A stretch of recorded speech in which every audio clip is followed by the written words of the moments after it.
Hello everyone and welcome back. Today we're gonna see how to craft Easter basket.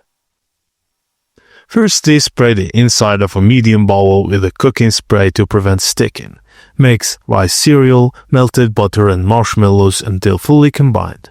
Pour the mixture into a bowl and press it firmly against the bottom up the sides to form the shape of a basket. Allow the cereal basket to harden completely for 24 hours at a room temperature. Run an offset spatula around the edges to loosen the basket from the bowl and carefully remove it.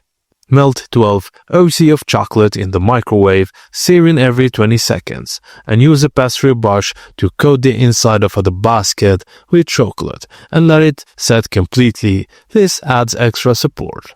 Take 3 feet of pieces of floral wire and 6 Peeps, bunnies and jelly beans up one side. Repeat on the other side, leaving 6 inches of space in the middle for the handle.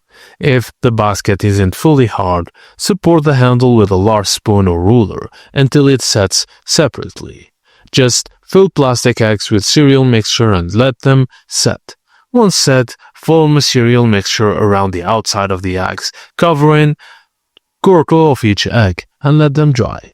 Gently unmold and remove the plastic eggs from the inside. Fill the eggs with Peeps and chicks and bunnies. Add edible grass to the basket and place the surprise eggs on the top of the grass. Wrap ribbon around the handle and tie a bow at the top, and cut off any extra ribbon for a clean finish. Now enjoy your homemade edible Easter basket, perfect for a fun family activity or a festive centerpiece. And that's it, guys. Thank you for watching, and please don't forget to like and subscribe for more.